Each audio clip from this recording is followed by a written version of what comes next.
Hello and welcome to the Supercast. I'm your host, Superintendent Anthony Godfrey.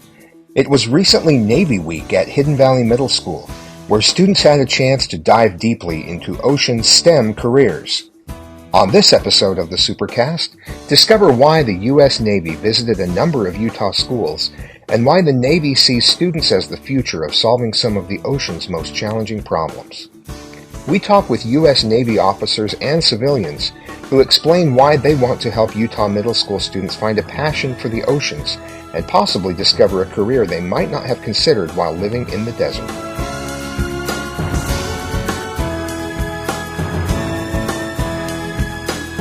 We're here at Hidden Valley Middle School talking with several representatives from the U.S. Navy who have been visiting our classrooms to talk with some of our students in science classes, and I'm really excited to have a chance to talk with you. Please introduce yourselves, where you're from, and just a little bit about yourself.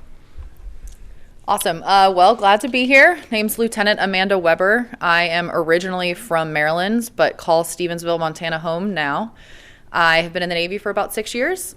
I started off my career in the Navy as a meteorology and oceanography officer. I've currently done 3 tours in the Navy with that community, and currently right now work in Monterey, California.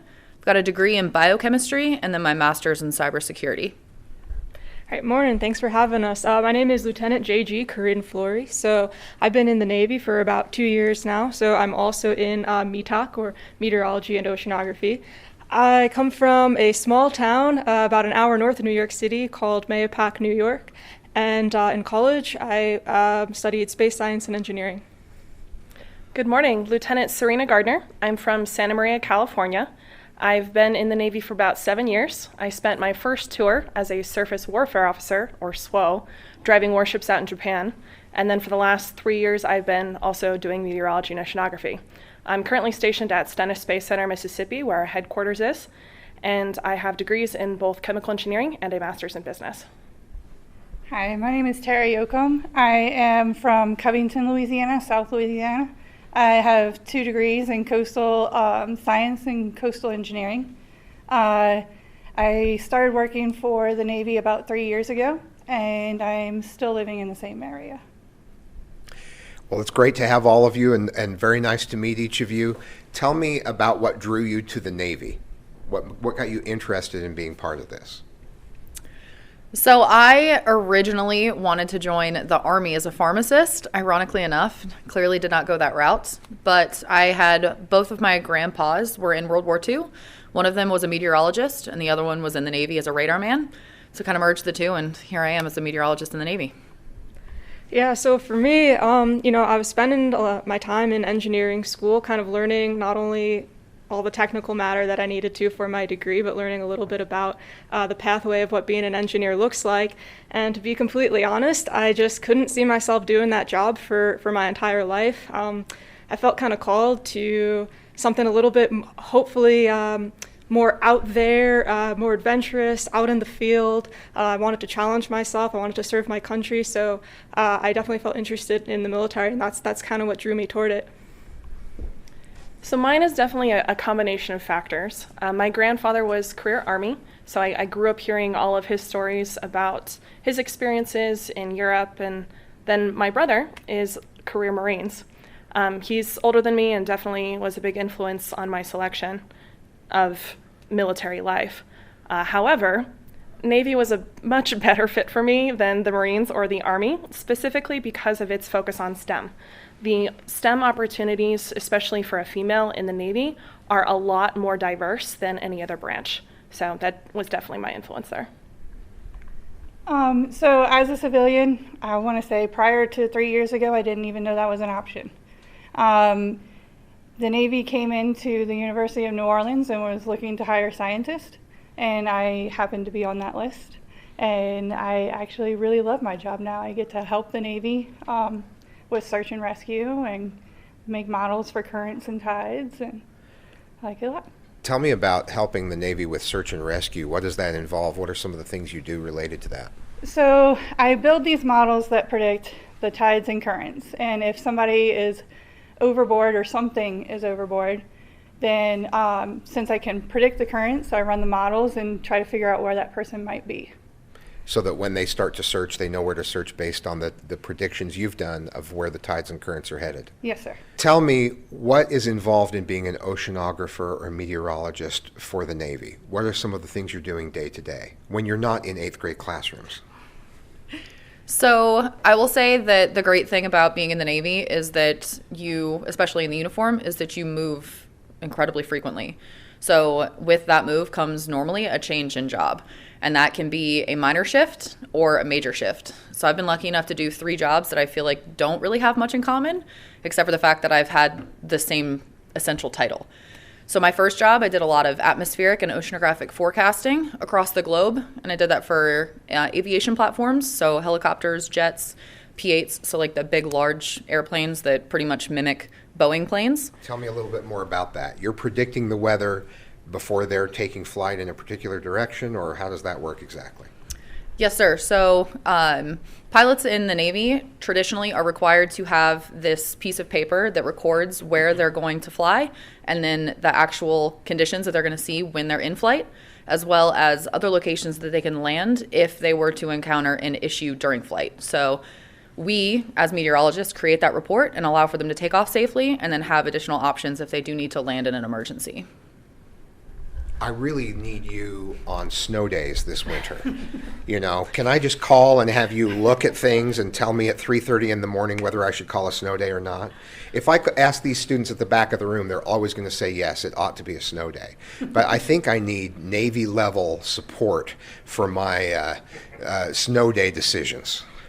So if you think that your local meteorologists are off key with Now, calling wait a snow minute. I days, said nothing against our local meteorologists. I'm just standing here. You've got the uniform. You guys have all these degrees. I'm just thinking I could get a little backup. I say a lot of things very confidently when it comes to weather forecasts. Yes. However, it is the one job in the universe where you can consistently be wrong and still have a job. You're off the hook. You don't have to help with the snow days. I will shoulder that responsibility alone. You can put me on like speed dial number 9 if you really need backup, but I would definitely not be the first call. Okay. All right. Fair enough. Fair enough. Describe some of the other jobs. You started with the first one that you do. Yes, I apologize. We got a little bit off kilter there. That's my fault. No, that's fine. I've done a lot. So, yeah, started off doing all of that forecasting. So we did aviation, surface, and subsurface. So all assets that the Navy owns, we forecasted for. And then I was at that job for about 2 years, left there, and I actually went to a mine warfare command in the Middle East. So we actually lived in Bahrain for 2 years. And I worked for the component of the Navy that did mine warfare and expeditionary mine countermeasures. So pretty much we had to forecast for the surface of the ocean and underneath, learn a lot about the currents and bottom types, so certain different types of sediments, how they carry sound or how they bury things, and then hunt for mines all throughout that. So that was really fun. Got to watch a lot of things get blown up pretty much for 2 years. Wow. A lot of fun, and then came back from that and now work in my current job where we do all of our atmospheric and oceanographic modeling. So we have all of these supercomputers that run millions of calculations every hour to make sure that we know what is going on for about 70 different types of measurements in a multitude of different layers all across the globe. A multitude of different layers. You talked about subsurface, so what's going on underneath the surface of the ocean, on the surface, and atmosphere. And I never would have thought of it that way. I only think about the surface of the ocean. Fortunately, there are people like you that think below the surface. So that's quite a range of jobs. How about for you? Have you done tell me about your day-to-day. Yeah, so my day-to-day, Lieutenant Weber and I work at the same command, FINMOC. So essentially what we're doing is we're kind of the liaisons between any asset that's out in the fleet. Mostly it's ships. And we're kind of the connecting point between them and our civilian SMEs who are running those models and operating the supercomputers to get them that output of what they need. So in a sense, like we kind of speak the military language. So anything that they need to support their mission planning or exercises, we just help them get their products so that they can be safe out there and get the job done. Okay. And how about for you? What are some of the jobs you're involved in? So my day-to-day is actually quite different than these other ladies. So I work at the headquarters staff. So on a daily, I am prepping reports and summaries for the Admiral of the entire METOC community. So that's everything from knowing where all of our assets are on every ship in every country, where any METOC personnel are located, because that's what he cares about. We're also tracking where all of our oceanographic vessels and what the surveys that they're doing, if they're having any problems. That's also something we track. If we have any issues with gliders, as Ms. Tara was saying before, and we need to go pick it up or request help from another organization, that's also something we do. So that's kind of on a daily, where we're constantly measuring that drumbeat of where we are with our assets and what else needs to happen to support the larger Navy missions. Stay with us. When we come back, we explore some exciting technology the Navy officers are sharing with Hidden Valley Middle School students. Does your student want to become a veterinarian, commercial pilot, programmer? Maybe they want to make a difference as a dental assistant, work in digital media, robotics, welding, or web design. These are some of the programs offered as part of Career and Technical Education, CTE, in Jordan School District. CTE provides the technical skills needed to prepare students for future employment and/or a successful transition to post-secondary education. Career and Technical Education provides work-based learning opportunities. We partner with industry experts to offer apprenticeships and internships with students working in the real world at real jobs while going to school. The CTE experience starts in our elementary schools with the Kids Marketplace and grows through middle and high school. Our two Jordan Academy for Technology and Careers, JATC campuses, offer unique programs to fit your child's dreams for the future. To explore all CTE has to offer in Jordan School District, visit cte.jordandistrict.org today, and let's get your child started on the pathway to a profession. Is the Kraken real? No comment. You can't tell me? Okay. All right. Once we turn the microphone off, we're going to talk Kraken. But right now, let's talk about these devices right here that you have. Yes, sir. So we have brought with us a very small deployable buoy as well as an expendable bathythermograph. So again, why we use back up. An expendable bathythermograph? bathy. Bathy. Oh, I Thermograph. almost got there. Okay. So the really great thing about all of these acronyms is that's why we use them. It makes things a lot easier. So we actually call this an XBT. So we do not have to say that every time. I think that's a great idea. Yes. So we'll start with the buoy. So the buoy you'll see is relatively large compared to the XBT that we've got next to it, because this is something that we'll deploy on the surface of the ocean. It's got some of those solar panels around the side because that's actually how it's going to continuously power itself, because it does have an iridium capability to send the data that it's collecting back to us so that it can stay in the ocean, continue to collect, and then we can still get the data real time. So Wow. You'll see that it's yellow just mostly so that when either ships or smaller fishing vessels or whatever are operating in the area that it's deployed in, know that it's there, can see it, and should theoretically leave it alone. We'll also notice on the top of it, this was a question that we got in a lot of the classrooms we've been in this week, is that there's a QR code. In some portions of the world, you'll see this, and you might get kind of a nefarious thought that it's not a very nice thing. But if you scan this QR code, it actually shows up that it is a buoy, it is collecting oceanographic data, it is not harmful, and to please leave it alone and leave it where it is. I'm going to scan the QR code right now. It's perfect. It brings you Let's directly. pretend I was just snorkeling around in the middle of the ocean. It tells you that it is a data collecting entity. Oh, it's a spotter. It Very is. Nice. Yes. Okay.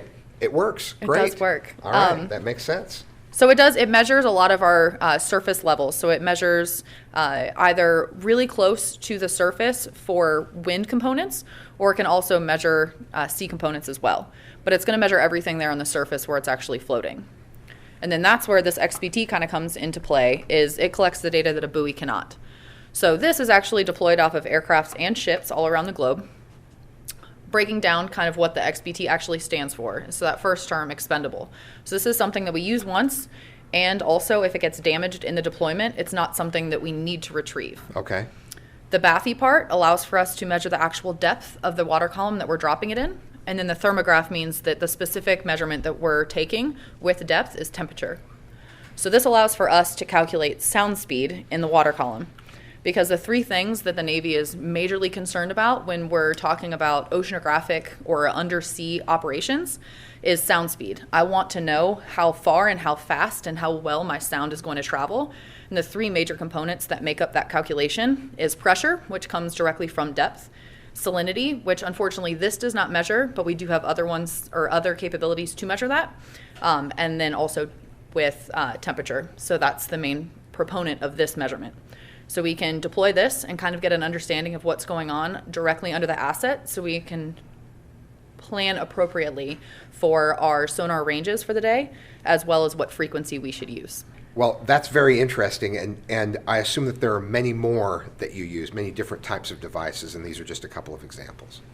Yeah, absolutely. So, Ms. Gardner kind of mentioned the oceanographic ships that we have, and they are absolutely stacked out far and wide with the different capabilities, collection assets, as well as sensors on board. So this is just a couple of things that we use that are kind of on the cheaper side, and as well as are a bit expendable, because this buoy that we have here, the likelihood of us getting it back is pretty low, because either it will go out to sea and we won't be able to find it because it is so small. Sometimes it'll get damaged and unfortunately sink, or another asset will come and pick it up because they won't know what it is. Or a kraken will eat it. Or a kraken.